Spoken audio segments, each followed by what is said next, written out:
The Christmas tree glowed with gold and red lights, the scent of cinnamon and roasted turkey filled the air, and laughter bounced off the walls of my living room as friends and family clinked glasses, children tore through wrapping paper, and holiday music played just loud enough to drown out the cold December wind rattling against the windows. It was supposed to be perfect, the kind of Christmas party people remembered for years. But then, in one sharp and horrifying moment, the warmth shattered. The front door slammed open so violently that ornaments rattled on the tree, and there she was, Karen. Not just any Karen, but the self-proclaimed queen of our HOA, standing in the doorway with her eyes wild, her breath ragged, and in her trembling hand, a pistol. Before anyone could process what was happening, she marched straight into the center of the room, raised her voice above the music, and pressed the cold barrel of that gun against my wife's temple. The chatter died instantly. Children froze mid-step, wrapping paper crumpling in their tiny fists. The music still played in the background, cheerful and painfully ironic, as the color drained from my wife's face and she whispered my name in pure terror. I felt my heart seize, my blood boil, and my body lock between rage and fear. Everyone stared, paralyzed, waiting for someone to move, to speak, to break the tension before it snapped and ended in tragedy. And that's when it hit me, this wasn't just about noise complaints, decorations, or parking disputes anymore. This was about something far darker, something that had been building for months, ignored until it exploded in the worst way imaginable. You're probably asking yourself, how could a neighborhood squabble spiral into an armed standoff at a Christmas party? How could the woman who claimed to uphold order for the HOA turn into the villain who nearly destroyed it all? Well, let me take you back, because to understand why Karen stormed in with a pistol aimed at my wife's head, you need to hear everything that led to this night. I've always believed that the holidays bring out two kinds of people, those who find joy in sharing warmth and kindness, and those who see happiness as something to crush because it reminds them of what they lack. My wife and I had lived in this neighborhood for nearly 6 years, and every December we transformed our little home into what neighbors called the Christmas house. We weren't rich, but we invested time, effort, and love into decorating, twinkling lights wrapped around the porch rails, a glowing nativity scene on the lawn, and even a giant inflatable snowman that children walking home from school always stopped to admire. Our holiday parties had become a small tradition, not just for us, but for the community. Neighbors came, kids played, and for one night, we forgot about bills, work, and all the chaos outside our little bubble. But the problem with living in a neighborhood governed by an HOA is that happiness isn't always welcome, especially when Karen is involved. Karen wasn't just a neighbor, she was the self-appointed tyrant of the homeowners association, a woman who carried bylaws in her purse the way preachers carried Bibles. She thrived on control. If a trash can was visible from the street for more than an hour past pickup, Karen fined you. If your grass grew a half-inch too tall, she sent warnings. She even once measured a neighbor's holiday wreath with a tape measure because it extended an inch beyond regulation. And she despised me most of all, because I never bowed to her demands. Every year, she filed complaints about my Christmas lights, claiming they were too bright, a fire hazard, or distracting to drivers.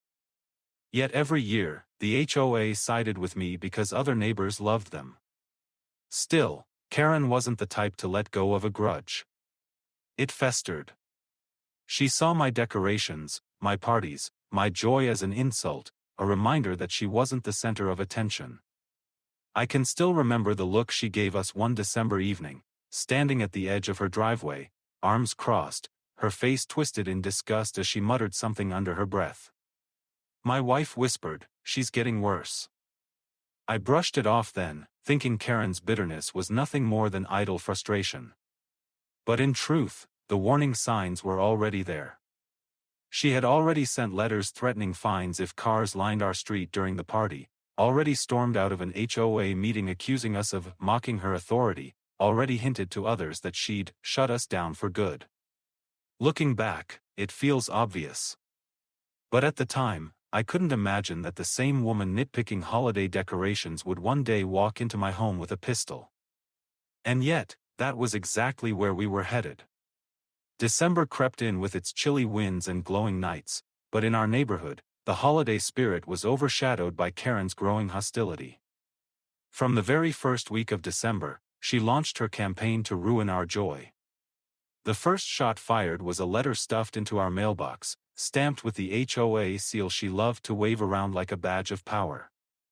It wasn't addressed to the board, just scribbled in her tight handwriting, "Remove your inflatables immediately. They are tacky, unsafe, and against HOA standards." My wife laughed at it, tossed it into the trash, and said, "She's just jealous." But I felt the venom in every word. A few days later, we received an official notice, this time delivered at night. She must have tiptoed across our lawn in the dark, sliding it under the door like some deranged paperboy. It accused us of obstructing traffic with our Christmas lights, claiming the glow from our reindeer display created a safety hazard for passing drivers. Never mind the fact that our house sat on a quiet cul-de-sac where the only traffic was kids on bicycles and the occasional Amazon delivery truck. When we ignored the notice, she escalated. She showed up at an HOA meeting, pounding her fist on the table, declaring that we were a menace to the community. These parties disrupt the peace. These lights blind our residents. And the cars, oh, the cars block the entire street, she shouted, red-faced, as if we'd committed a crime rather than hosted a holiday gathering. Other neighbors rolled their eyes, but I caught something else in her gaze, a glint that went beyond irritation. It was obsession. She wanted control, and the fact that people loved our party, loved us, ate at her. The closer we got to Christmas Eve, the more unhinged her actions became. She called the city once to report that we were operating an unauthorized event venue out of our home. When inspectors arrived, they laughed after seeing nothing but a few strings of lights and a half-finished gingerbread house on the counter. She wasn't embarrassed, though. No, Karen doubled down. She stood outside one night with her phone camera, recording guests who stopped by to admire our decorations, muttering threats about evidence. My wife grew uneasy, whispering, "What if she actually does something? What if she snaps?" I tried to reassure her, but even I couldn't ignore the pit in my stomach. Karen wasn't acting like a neighbor anymore. She was acting like a predator circling prey.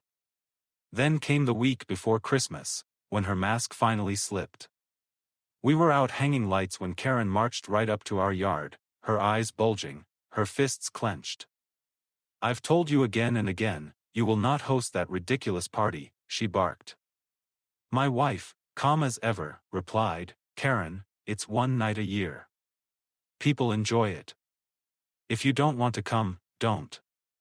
That's when Karen's face twisted into something I'll never forget. She leaned close, her voice dropping into a whisper meant only for us, "If you go through with this, you'll regret it. I promise you that." She walked away slowly, deliberately, as if making sure her words sank deep into our bones. That was the moment my wife's smile faded. She turned to me and said, "She's not just angry anymore. She's dangerous." And she was right. Because on Christmas Eve, when our house filled with warmth, joy, and the spirit of the season, Karen didn't just show up to complain or scream. No, she brought the darkness she had been nurturing all month, and she carried it in the form of cold steel and a loaded pistol. Christmas Eve finally arrived, and despite Karen's threats and antics, we refused to let her poison the one night of the year that meant the most to us. From the moment the sun dipped below the horizon, our home came alive. The glow of string lights bathed the house in gold, the wreath on the front door welcomed guests with the scent of pine, and laughter spilled out into the crisp winter air as neighbors filed in, bundled in coats and scarves. My wife stood by the entryway, cheeks flushed with excitement, greeting each guest with a hug. Children darted past her legs, their eyes wide as they saw the mountain of wrapped presents under the tree, their squeals of joy mingling with the sound of Bing Crosby crooning in the background. The dining table was a masterpiece: roasted turkey, honey-glazed ham, steaming mashed potatoes, casseroles from neighbors, and dessert so sweet you could smell the sugar in the air. Candles flickered, adding a soft glow that made everything feel timeless. People clinked glasses of cider and mulled wine, swapping stories, sharing laughter, and raising toasts to the year ahead. It felt perfect. But beneath that perfection, I noticed shadows of unease. Guests whispered about Karen's threats, shaking their heads, muttering how far she'd gone. One neighbor, a retired Marine named Tom, caught my eye and said quietly, "Don't worry. If she tries anything, I'm here." I nodded, grateful, but a knot tightened in my chest. My wife kept her smile bright, but I could see her scanning the windows, glancing at the door a little too often, as if expecting it to burst open. Still, the party went on. Music swelled, children laughed, adults shared stories, and for a while, Karen almost felt like a bad dream we had left outside in the cold. I watched my wife laugh with her friends, watched my neighbors sing along to carols, and thought, maybe she won't actually do it. Maybe she's all bark, no bite. But then came the signs, little things only I seemed to notice. A car idling longer than usual at the corner. The faint silhouette of someone standing too still across the street. The curtains in Karen's window shifting, even though the rest of her house was dark. I brushed it off, forcing myself to focus on the joy, but the pit in my stomach only grew heavier. Around 9 o'clock, just as kids were opening their first gifts, a loud bang echoed outside. The kids screamed, until we realized it was just firecrackers from a neighbor down the block. Laughter returned, but my wife's hand found mine, her grip tight, her eyes silently asking, what if that had been her? And then, the atmosphere began to shift. A draft of cold air swept through the room when someone opened the door to leave, and for the briefest moment, the sounds of laughter and music faltered, like the house itself was holding its breath. I glanced around at my friends, my family, my wife, and I couldn't shake the gnawing feeling that something was about to happen, something that would rip this perfect night apart. And I was right. Because while we all sat basking in the warmth of community, Karen was standing just beyond the glow of our lights, seething, plotting, ready to make her move. The moment started with sound, the sharp slam of the front door crashing against the wall, so loud it silenced every voice and froze every laugh in the room. The Christmas lights flickered from the gust of cold air, ornaments jingled on the tree, and in the doorway stood the one person everyone had been silently dreading all night. Karen. She looked nothing like the polished, rule-obsessed HOA president people were used to seeing at meetings. Her hair was unkempt, her face red with rage, and her chest heaved like she had been pacing outside for hours, working herself into a frenzy. But what silenced the room wasn't her presence, it was what she carried. A pistol, clutched tightly in her trembling hand, the barrel swinging as she stepped forward, scanning the room like a predator sizing up prey. Gasps rippled through the crowd. A few people instinctively raised their hands. Children began to cry, clinging to their parents. My wife froze by the table, the color draining from her face as Karen's eyes locked on her. "You think you can embarrass me?" Karen hissed, her voice shrill and cracking. "You think you can mock me, make me look like a fool in my own neighborhood?" She took another step forward, and before anyone could react, she pressed the gun's barrel against my wife's temple. Time shattered in that moment. The music still played faintly in the background, cheerful carols now sounding like a cruel joke. My wife's wide, terrified eyes found mine. Her lips trembled as she whispered my name, barely audible, but enough to ignite a firestorm in my chest. My body screamed to move, to rip Karen away, to do something, anything, but the sight of that gun held me still, every muscle locked with rage and fear. The room filled with panicked murmurs. One of the kids screamed. My neighbor Tom, the retired Marine, slowly raised his hands, speaking calmly, "Karen, let's just talk about this. You don't want to do this." But Karen's head snapped toward him, her eyes wild, her grip tightening on the weapon. "Shut up," she screamed. "All of you shut up.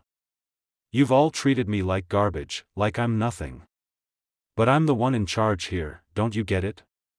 I make the rules. And tonight, you're going to listen." The tension was unbearable. Every second felt like a razor blade dragging across skin.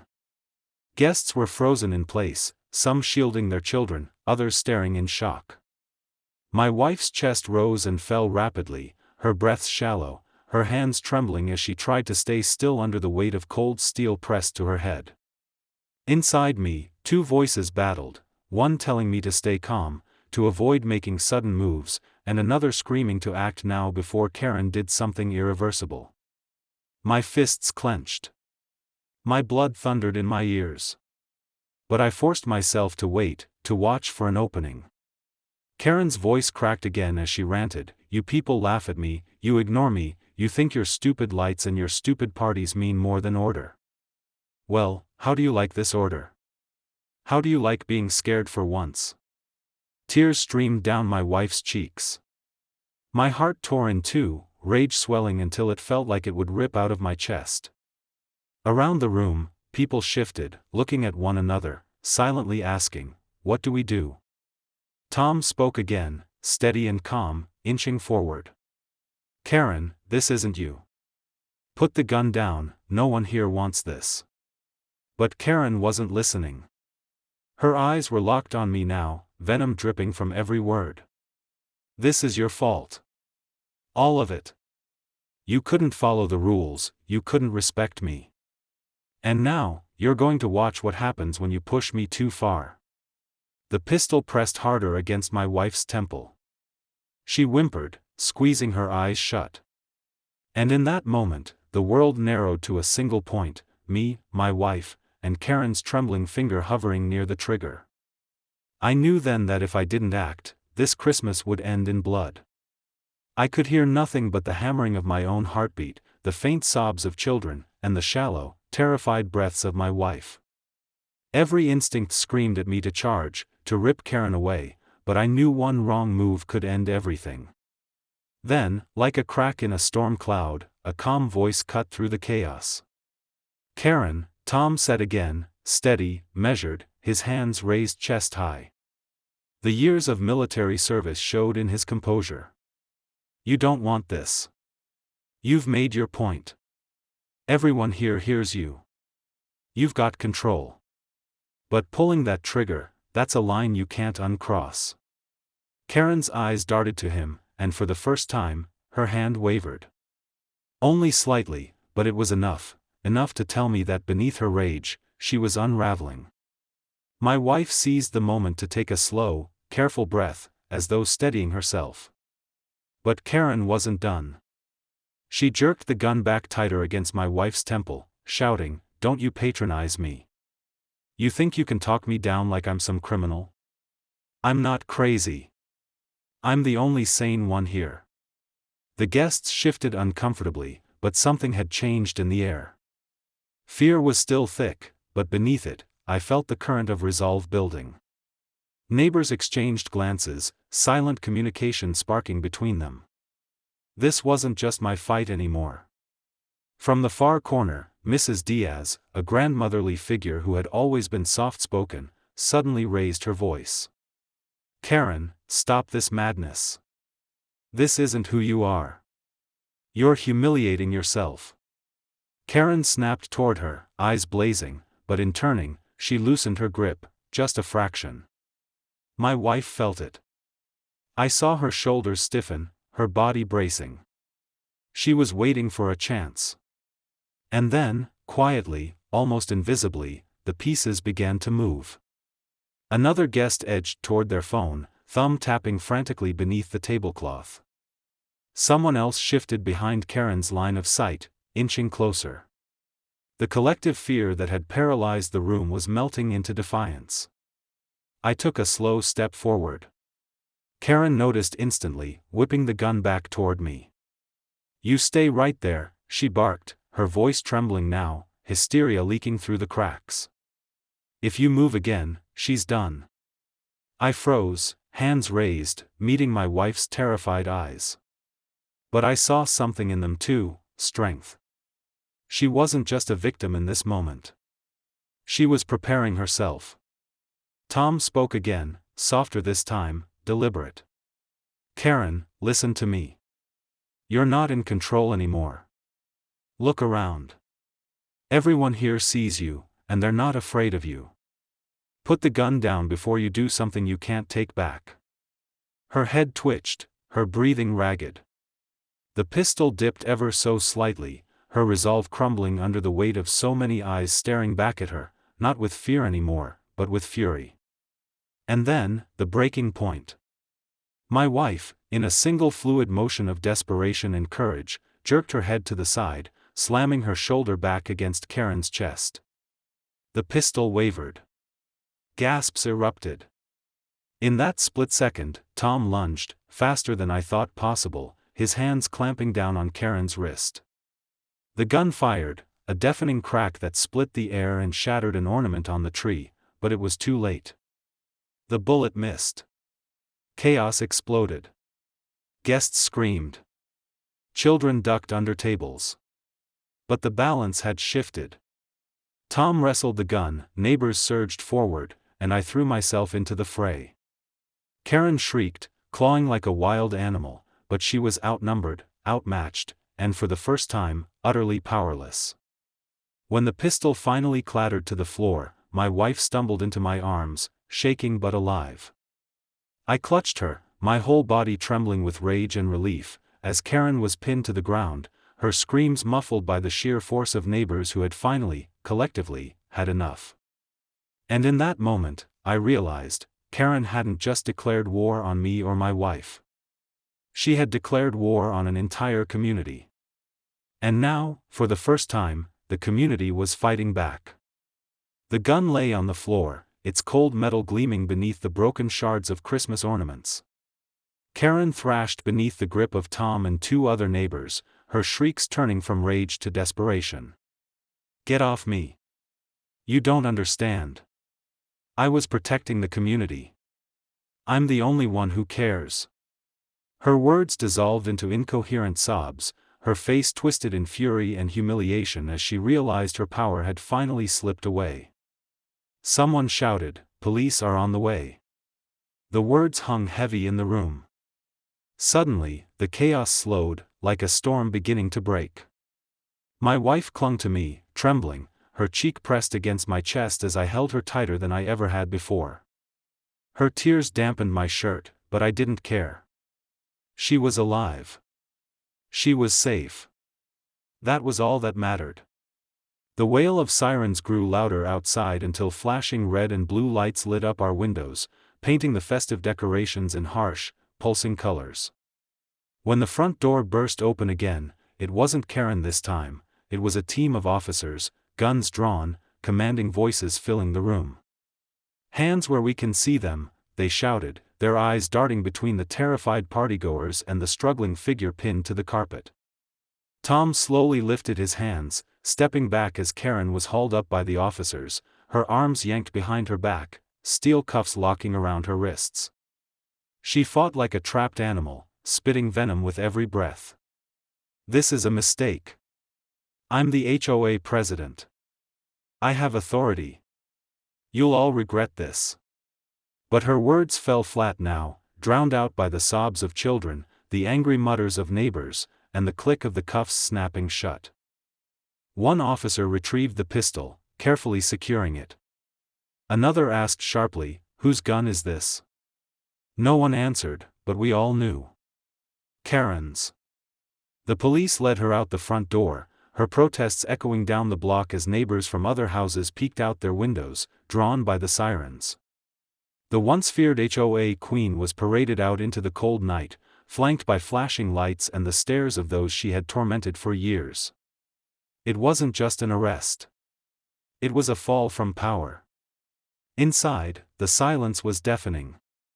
Guests stood in shock, holding their children, clutching glasses of wine that still trembled in their hands. Finally, Mrs. Diaz spoke, her voice trembling but firm. "That woman could have killed us all.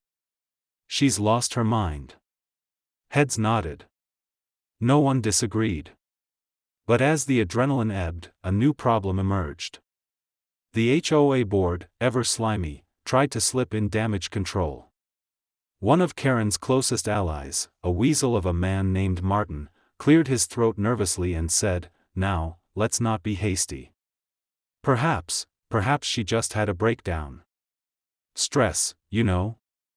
We don't want to ruin her life. That was the wrong thing to say. Every neighbor turned on him with glares sharp enough to cut glass. Tom's voice was steel. She pointed a loaded gun at a woman's head in front of children. She fired inside a crowded house. She could have killed half this room. And you want to call it stress? Martin sputtered, but the crowd wasn't having it. One by one, voices rose. Enough is enough. She's done. She can't be on the board anymore. The unity in that moment was undeniable. Karen's reign of fear was over, and the HOA's little power games weren't going to protect her this time. Too many witnesses. Too much proof.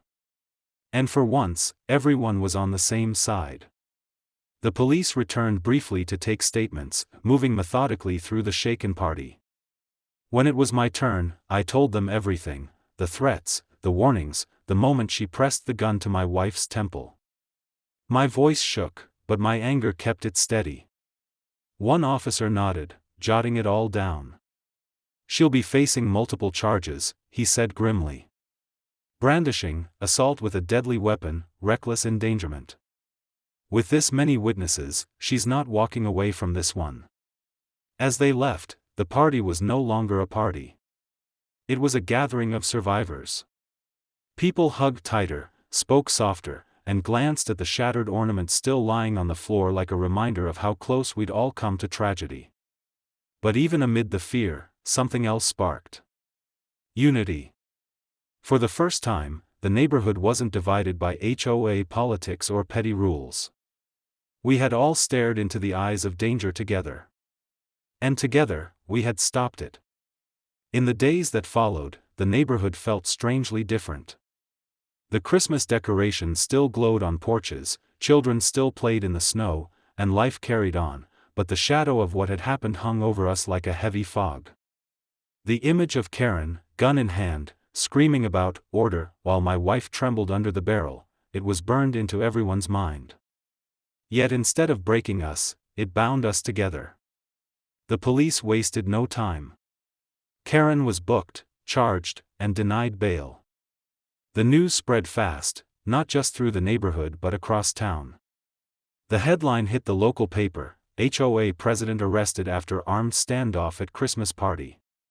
Suddenly, Karen wasn't the untouchable tyrant anymore. She was a cautionary tale, a woman whose hunger for control drove her into madness. The HOA board tried to distance themselves, of course. Martin stammered through a meeting, insisting they had no idea of her instability. But the neighbors weren't buying it. One by one, they stood up and voiced years of grievances, the fines, the intimidation, the nitpicking, the bullying. With Karen gone, her allies were powerless. Within weeks, a petition circulated to dissolve the board entirely, and for once, everyone signed. The HOA, once the looming shadow that dictated every blade of grass and holiday wreath, was dismantled. Just like that. As for my wife, she bore the scars of that night quietly. For weeks, she startled at sudden noises, her hand instinctively going to her temple as though the gun were still there. I stayed close, held her when the memories shook her, reminded her again and again, she was safe. We were safe. And we had survived something we never should have had to face. Neighbors rallied around us. They brought meals, offered comfort, and checked in daily. Even people who had once kept to themselves now reached out, as if the ordeal had reminded everyone what community truly meant. We weren't just houses lined up on a street anymore. We were allies. Friends. Family. On New Year's Eve, just a week later, we lit up our house again. Not just with lights, but with lanterns given to us by neighbors. Each family contributed one, and together we strung them across the yards like a chain of glowing defiance. It wasn't just decoration, it was a declaration, we will not be ruled by fear. And as the clock struck midnight, I held my wife close and whispered a promise. No one will ever threaten you like that again. Not while I'm alive. She smiled through tears, her head resting on my shoulder as fireworks lit up the sky. Karen's chapter was over. But ours? Ours was just beginning. So, what do you think? Can you imagine sitting in your own living room at Christmas, the smell of cinnamon in the air, kids laughing by the tree, and then suddenly finding yourself staring down the barrel of a gun held by the very person who was supposed to protect the neighborhood? That night changed everything for us, but it also exposed something bigger: the length some people will go when power slips through their fingers. Karen thought intimidation and fear would keep us under her thumb forever, but all she did was destroy herself and give us back our freedom. And here's where I want to hear from you. What would you have done if you were in my shoes that night? Would you have stood up to Karen when she pressed that pistol to my wife's head? Or would you have handled it differently? Drop your thoughts in the comments. I read every single one of them, and your perspective might just end up in a future story. If you found yourself hooked to this tale and want more stories where HOA tyrants, bullies, and control freaks finally get what's coming to them, then make sure you hit that subscribe button right now. Don't forget to like this video so it reaches more people who love a good dose of justice. And if you want to join our growing community of neighbors who stand against HOA Karens everywhere, turn on notifications so you don't miss the next jaw-dropping story. Because trust me, this isn't the last time someone tried to cross me.